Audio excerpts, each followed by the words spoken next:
আল্লাহ বললেন চারটা পাখিরে টুকরা টুকরা করো, জবাই করো, টুকরা টুকরা করো, পায়ের সাথে মাথা মিশাও, মাথার সাথে কলিজা মিশাও, টুকরা টুকরা করে ওই পাহাড়ের মধ্যে ছিটিয়ে দিয়ে আস। এরপরে এই পাশে এসে সুম্মা দুহুন্না ইয়াতিনাকা সায়া, আমার নামে পাখিগুলারে ডাক দাও। উনি এই পাশে এসে আল্লাহর নামে টুকরো টুকরো করে ছিটিয়ে দিয়ে আসা পাখিগুলোর ডাক দিতে দেরি মুহূর্তে পায়ের সাথে মাথা, মাথার সাথে বডি লেগে জীবিত হয়ে পাখিগুলো দৌড়ে সাইয়েদনা ইব্রাহিমের কাছে চলে এসেছে। সাইয়েদনা ইব্রাহিম আলাইহিস সালাম আর বিশ্বনবীর মাঝে 7টা মিল খুঁজে পাওয়া যায়। চিৎকার করে বলেন কয়টা? 7টা। 1 নাম্বার মিল হচ্ছে ফেস কাটিং এ মিল। সুবহানাল্লাহ। সাইয়েদনা ইব্রাহিম আর বিশ্বনবী চেহারা একরকম।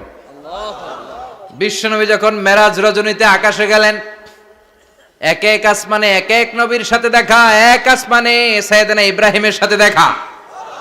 মেরাজ শেষ করে যখন সাহাবীদের কাছে বর্ণনা করছেন কোন নবীর চেহারা দেখতে কিরকম, বিশ্বনবী বললেন আম্মা ইব্রাহিম, বুখারীর বর্ণনা, আম্মা ইব্রাহিম ফানজুরু ইলা সাহিবিকুম, আর ইব্রাহিম নবীর চেহারা কেমন জানতে চাও? জানতে হলে আমি বিশ্বনবীর দিকে তাকাও।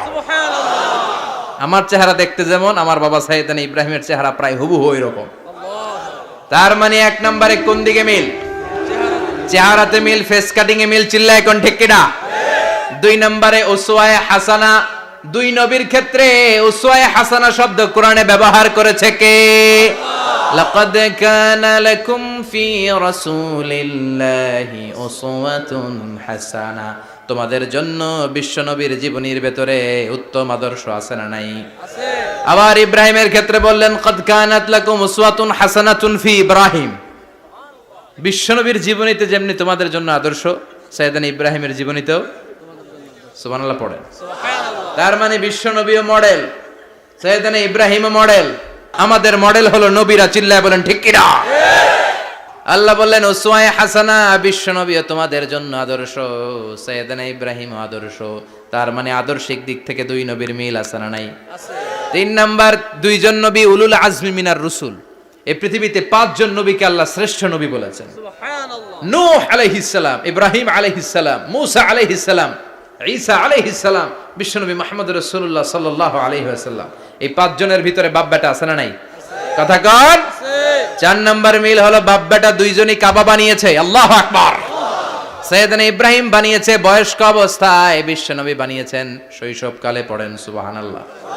বিশ্বনবীর বয়স মাত্র 10 বছর। কয় বছর? 10 বছর বয়স আমরা লুঙ্গিও পরতাম না। কথা কন। ছোট বাচ্চারা অনেক সময় এই বয়সে লুঙ্গি খুলে ফেলায় না? গরমকাল আসলে লুঙ্গিগুলা সব খালের সামনে থুইয়া ডুবায়, চোখগুলা লাল করে এরপরে বাইরে আছে না নাই? কিন্তু বিশ্বনবী লুঙ্গি খোলেন না, লুঙ্গি পড়ে থাকে। কাবা ঘর নির্মাণের কাজ শুরু হলো, বিশ্বনবী পাথর টানতে শুরু করলেন। বিশ্বনবীর বয়সের 8-10 বছরের ছোট বাচ্চারা সবগুলা লুঙ্গি খুইলা কাঁধে লইছে। সব বাচ্চারা লুঙ্গি খুলে কাঁধে নিয়েছে, আর ওই কাঁধের লুঙ্গির উপরে পাথর নিয়েছে যাতে ব্যথা না পায়। বুদ্ধি আছে। লুঙ্গি খুলে কাঁধে রেখেছে, কাঁধের উপরে পাথর রেখেছে। কিন্তু বিশ্বনবী, সবাই পাথর টানে একটা, বিশ্বনবী টানে 2টা, কিন্তু বিশ্বনবী লুঙ্গি খোলে না। কি নবী ছিলেন, কি লাজুক ছিলেন। এখন আমাদের মধ্যে লাজুকতা নাই। আল হায়াউ শু'বাতুম মিনাল ঈমান, লাজুকতা ঈমানের অঙ্গ। ইযা লাম তাস্তাহি ফাসনা মা শি'তা, যখন তোমার লজ্জা থাকবে না, তোর যা মন চায় তুই তাই করতে পারবি। লাজুকতা আমরা হারাতে বসেছি, কোনো ক্ষেত্রে আমাদের লাজুকতা নাই। বিশ্বনবী এত লাজুক ছিলেন, হালিমাতুস সাদিয়া বলে 5 বছর কুরাইশি মুহাম্মদকে আমি লালন পালন করলাম, একদিনও কাঁদতে দেখি নাই। ক্ষুধা লাগলেও কাঁদে না, ব্যথা পেলেও কাঁদে না, শুধু লজ্জাস্থানের জায়গা থেকে কাপড় সরে গেলে মুহাম্মদ চিৎকার দিয়ে ওঠে। সুবহানাল্লাহ। কি লাজুক ছিলেন। বিশ্বনবী পাথর টানে কিন্তু লুঙ্গি খোলে না। আশেপাশের বন্ধু বান্ধব সব লুঙ্গি খুলে টানতেছে। চাচা আবু তালেব দৃশ্যটা দেখলেন, কিরে সবাই লুঙ্গি খোলা, এটা লুঙ্গি ছাড়া কেন? এটার গায়ে তো লুঙ্গি আছে। বিশ্বনবী ডেকে বললেন মুহাম্মদ লুঙ্গি খোলো। কি খোলো? সবাই খুলছে, তুমিও খোলো, তুমি কাঁধে ব্যথা পাবে, কাঁধে লুঙ্গি রেখে পাথর টানো। বিশ্বনবী বললেন না, আমি ব্যথা পাই না, আমি লুঙ্গি খুলবো না। চাচা বলল আরে ছোট মানুষ, সমস্যা নাই, খোলো। গোছা ধরে টান দিবে, টান দেওয়ার আগে বিশ্বনবী বেহুশ হয়ে জমিনে পড়ে যায়। সুবহানাল্লাহ। লুঙ্গি খোলা আর হয় নাই। বিশ্বনবীর লজ্জাস্থানও কেউ দেখে নাই। আল্লাহু আকবার। তার মানে কাবা ঘর নির্মাণের দিক থেকে বাপ বেটার মধ্যে মিল আছে না নাই? সাইয়েদনা ইব্রাহিম কাবা বানালেন বয়স্ক অবস্থায়, বিশ্বনবী বানালেন শৈশবকালে। পড়েন সুবহানাল্লাহ। এরপর 6 নম্বরে মিল হলো বাপ বেটা দুইজনেই ইসলামের কারণে, কোরআনের দাওয়াত দেওয়ার কারণে ঘর ছাড়া হয়েছে। সাইয়েদনা ইব্রাহিমও ঘর ছাড়া, বিশ্বনবী ঘর ছাড়া হলেন, মক্কা থেকে গেলেন মদিনায়। কিন্তু সাইয়েদনা ইব্রাহিমের ঘর ছাড়াটা এত সহজ না।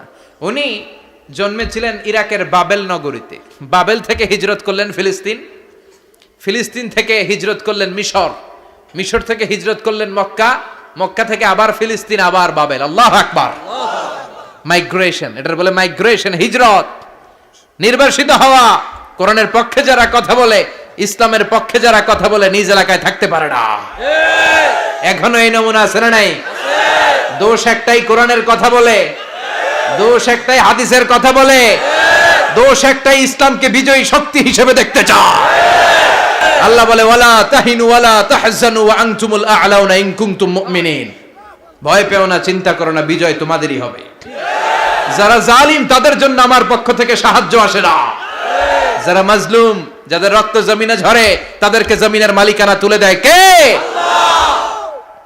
বিজয় তোমাদেরই হবে, ভয় নেই, ইনশাআল্লাহ পড়েন ইনশাআল্লাহ। এজন্য বাপ বেটার 6 নাম্বার মিল, বাপ বেটা দুজনই ঘর ছাড়া, বাপ বেটা দুইজনই জন্মস্থান ছাড়া। বিশ্বনবী মক্কা থেকে মদিনায়, আর সাইয়েদনা ইব্রাহিম নিজ এলাকা বাবেল থেকে গোটা বিশ্বের আনাচে কানাচে। চিল্লায় বলেন ঠিক কিনা? 6 নাম্বার মিল, বিশ্বনবী বললেন ইন্নী হারামতুল মদিনা কামা হারামা ইব্রাহিম মক্কা। আমি মদিনাকে হারাম ঘোষণা করেছি যেমনি সাইয়েদনা ইব্রাহিম মক্কারে হারাম ঘোষণা করেছে। আপনারা যারা হজ উমরা করেছেন তারা জানবেন, মক্কা মদিনার চারিদিকে একটা বাউন্ডারি আছে, এটার বলে হুদুদুল হারাম। পিলার আছে, ওই পিলারে লেখা হুদুদুল হারাম। কি লেখা? এইখানে মারামারি, ঘুষাঘুষি, কিলাকিলি সব হারাম। খুন করেও যদি, সৌদিতে খুন হয় না, কথা কয় না? সৌদি আরবে ধর্ষণ হয় না? হয়তো কম হয়, খুন হয় না? হয়। কোনো খুনিও যদি এই হুদুদুল হারামের ভিতরে ঢুকে, পুলিশ ওরে মারতে পারবে না। ওরে ভুলায় ভালায় ফুসলায় বাইরে নিয়ে মাইর। হুদুদুল হারামের বাইরে নিয়ে মাইর, ভিতরে মারামারি করা যাবে? তো এই যে হুদুদুল হারামের বাউন্ডারিটা, মদিনারটা দিয়েছেন, ঠিক করে দিয়েছেন বিশ্বনবী, আর মক্কারটা দিয়েছেন সাইয়েদনা ইব্রাহিম। বাপ বেটা মিল আছে না নাই? এরপরে বাপ বেটার মধ্যে 7 নম্বরে মিল হলো, বাপ বেটার একজন হলো সব নবীদের নেতা, আর একজন হলো সব নবীদের পিতা। একজন সব নবীদের নেতা বিশ্বনবী, ঠিক কিনা? আরেকজন সব নবীদের পিতা সাইয়েদনা ইব্রাহিম। এই জন্য আমরা যখন শেষ বৈঠকে নামাজের শেষ বৈঠকে যখন সালাম ফেরার জন্য প্রস্তুতি নেই, তার আগে বাপ বেটা দুইজনের উপরে সালাম আছে না নাই? আছে। একটা দুরুদ আছে না নাই? আছে। দুরুদের নাম দুরুদে আল্লাহুম্মা সাল্লি আলা মুহাম্মাদ ওয়া আলা আলি মুহাম্মাদ কামা সাল্লাইতা আলা ইব্রাহিম ওয়া আলা আলি ইব্রাহিম ইন্নাকা হামিদুম মাজিদ। আল্লাহ সাইয়েদনা ইব্রাহিম ও তার বংশের উপর যেমনি রহমত প্রেরণ করেছেন, বিশ্বনবী ও তার বংশের উপর রহমত নাজিল করেন।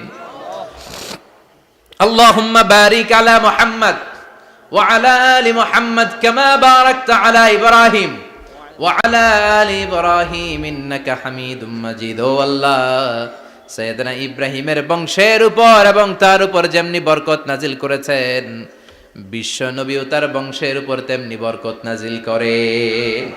দেখেন, দুইজনের কথাই আছে, বিশ্বনবীর কথাও আছে, সাইয়েদনা ইব্রাহিমের কথাও আছে। এই 7টা দিক থেকে বাপ বেটার মধ্যে মিল রেখেছে কে? আল্লাহ। সুবহানাল্লাহ। কি নবী ছিলেন! খলিল বললেন আল্লাহ। এই সাইয়েদনা ইব্রাহিম আলাইহিস সালাম ওনার জীবনে যখন যেভাবে, যে মুহূর্তে যেই কথাগুলো বলেছিলেন, সবগুলো কথা কোরআনে তুলে ধরেছে কে? আল্লাহ, তুমি নাকি মৃতকে জীবিত করো, কেমন করে করো একটু দেখাও তো। আল্লাহ বলে, ইব্রাহিম এটা কেমন কথা? আওয়ালাম তুমিন, তুমি নবী মানুষ, কি প্রশ্ন করলা? তোমার বিশ্বাস হয় না?